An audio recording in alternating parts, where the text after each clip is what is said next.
Sometimes people have what it takes, but they haven't recognized it yet. Just go forward. So what do you need to do? Welcome everybody and hello. This is Andrew. What you need to do is be that program. It's different and it's bigger than you think.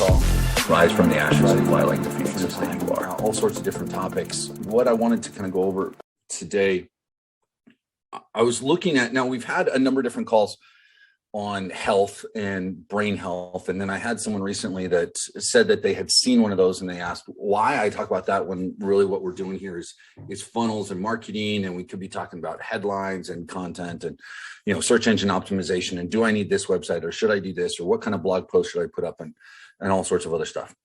And I push back all the time when I talk about how important health is and brain health is to your business. Now, there's a few things. This is, and should be at least, a business. If you treat it like a hobby, that's the result that you get.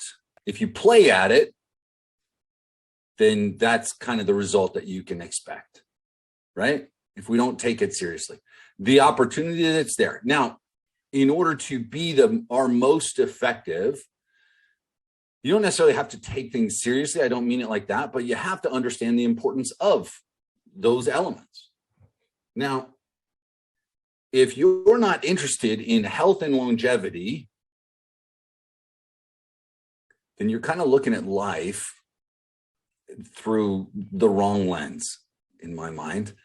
And yeah, part of this comes up from the car accident that I experienced or that a family member was in this last week. It comes from, my mom's birthday was yesterday. It comes from sitting down and planning upcoming, wedding and everything and looking at life and, looking at updates on my kids and how they're doing and talking with them about what's going on in the future and everything. Like if you're not interested in living as long and as healthy and enjoying life as much as possible, you need to kind of reevaluate where you're at. Now, living life to its fullest also gives you that power and that energy to work your business to its fullest. And so there's some basic things. If you can sit down and you can Google articles on, why is health important to my business? And it'll give you, 3 things that are essential for health and business and 7 things and 9 things and 24 things. And it's all sorts of stuff. There's commonalities through all of them. One of the most important reasons I have found, Tony Robbins' new book. So some of you guys, most of you know, but Sierra, and she is one of the accountability reps, but she's my fiance, right? So she did Tony's class seminar recently, was online, right? And he was promoting his new book, and she's been reading it and loving it, and it's fantastic. He talks about all sorts of different stuff in there. He talks about biohacking a lot. He talks about a guy named Dave Asprey. I believe Dave is a co-author of the book, if I'm not mistaken. There's some others in there.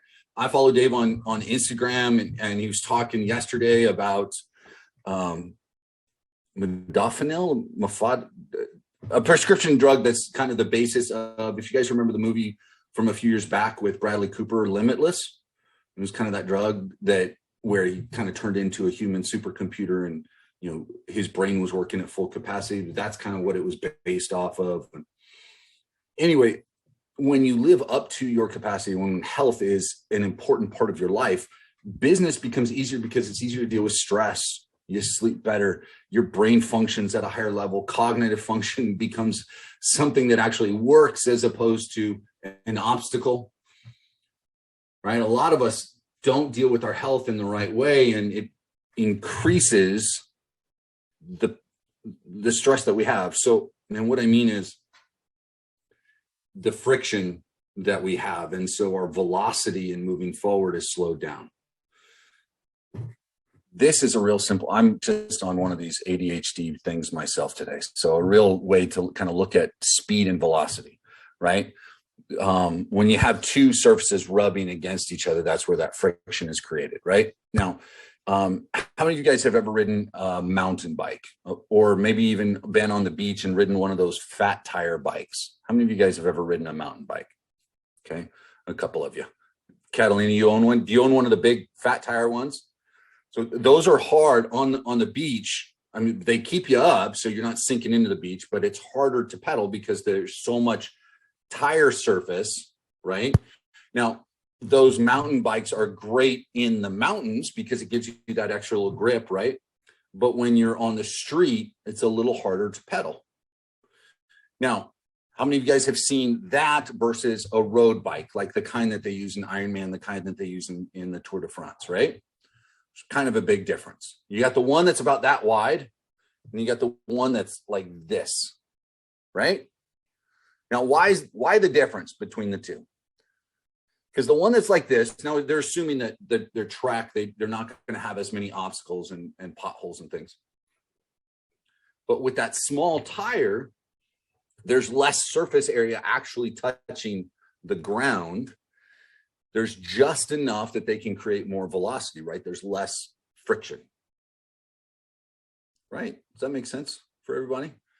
Now, having the right tools, having the right things, your health, levels of stress, the more stress that you have, the more frustrations that you allow in your life, the less that you take care of your physical body, the more friction you create in your mental velocity.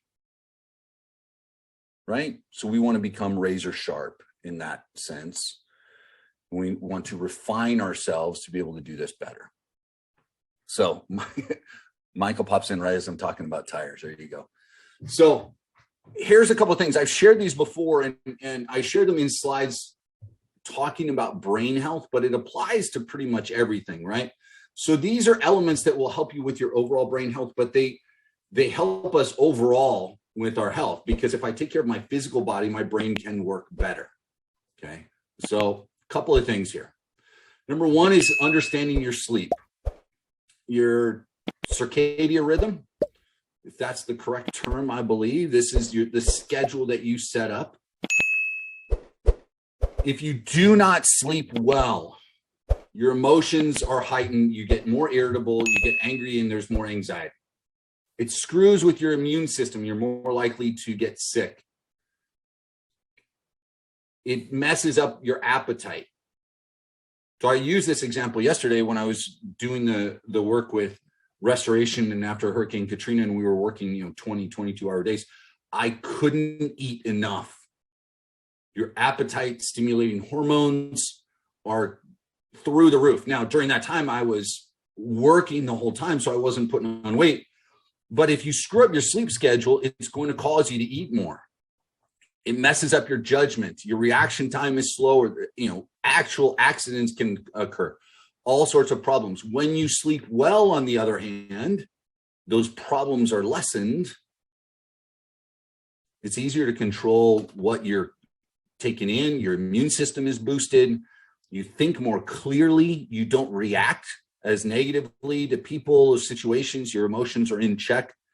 Take sleep seriously. Next is exercise. Exercise in general, guys, does amazing things for you. Okay, it'll help you with depression and anxiety. It helps increase your mood. It reduces stress. It gets rid of mental fatigue, right? Those hormones are so great for you. Putting away your phone, turning off the TV, getting yourself some quiet, getting out on the road for a walk, getting into the gym, and just allowing your body to burn off some of that calories and some of those stress elements is going to help you in a lot of different ways. It increases your self-esteem, all sorts of different stuff. So exercise. Next, friends. Yes, this affects.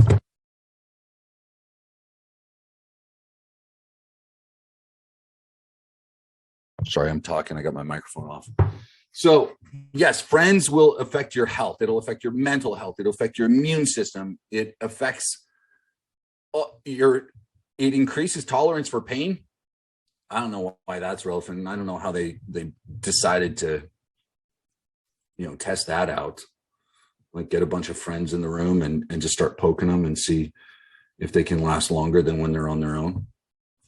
I'll give you guys this because these slides I've got not just these things on what to do, but we get into, this is, brain shrinkage, neurotransmitters, how all of this works, neuroplasticity, why all of this is important. Guys, I don't care how old you are. This is one of the amazing things about the human body. If you start taking your exercise, your health seriously in all of these factors, if you allow it to be part of your day-to-day lives, you extend your lifespan, you increase your immune system so your quality of life increases, it lowers your stress so your quality of life increases, life becomes better. And if life is better and I have less stress and I can think more clearly and I'm more capable during the day of producing what needs to be produced, then I can get my stuff done to launch my business, to run my business, to manage it, to be who I need to be. Because hopefully you guys have a goal of building this to something where you can manage it as opposed to having it run you. Do you guys know that having friends can reduce your risk of early death? That if you sleep more, you're going to live longer. That if you exercise a little bit, not only will you live a little bit longer, but you'll breathe easier, literally breathe easier. Reading affects your physical health as well because it improves your brain. It increases mental stimulation. It reduces stress and symptoms of depression and dementia. You guys understand how much physical health relates to your brain health, relates to all of the shit that you do during the day. So pay attention. Enjoy life a little bit. Live a little. Be present now in order to be present later on. I wish that a lot of us are have somebody in our life that we wish was still around, right? And we know that feeling of having lost a loved one way too soon. So for me, yeah, it's my dad. It's a poignant time right now because it was my mom's birthday yesterday. And I'm planning the wedding kind of thing and thinking, it would be great if he was here for that. At least to be able to attend on Zoom. So I guess it's going to be about the same thing because he's just going to be watching from where he is anyway. So, not a huge change in that regards. But we all have that person, right? Now, a number of them, if we were to be totally honest, we would look back and we would say, you know what? Some of those people aren't around because they didn't take some of these things seriously. They didn't take their health seriously. They didn't take their food intake seriously. Their stress levels. So maybe they had a heart attack way ahead of time. Something happened and that's why they're not here. Not maybe other reasons. But there's a good chance that we all know someone that fits into this category. Maybe they allowed stress to kind of overtake them and they never allowed enough joy into their life, and that's why they're not around. Depression became too much, whatever. I want you to stop for a second. I want you to think. Is there a chance you're putting yourself into the position where in a few years, someone else could listen to this call and say, you know what? I wish Andrew had listened a little bit more. I wish he had taken his health a little bit more seriously. I wish he had just gotten to the doctor sooner, not stressed as much. It would have been great if we'd have had more time to do. Are you living your life in a way that others are going to be saying and feeling what you're feeling right now about whoever it is you're missing? Are they going to be feeling the same way here in a couple of years because you didn't make the choices you needed to today to put yourself on the right pathway, to give yourself longevity? So make the decision, because it'll affect your business. It'll affect the relationship. It'll affect the people that are around you right now. Do and be more. Sometimes people have what it takes, but they haven't recognized it yet. So just go forward. So what do you need to do? Give you guys How do you stand out? So what you need to do is be that person that's different. And it's bigger than you think. But Rise from the ashes is why I like the phoenix as they are. exercise.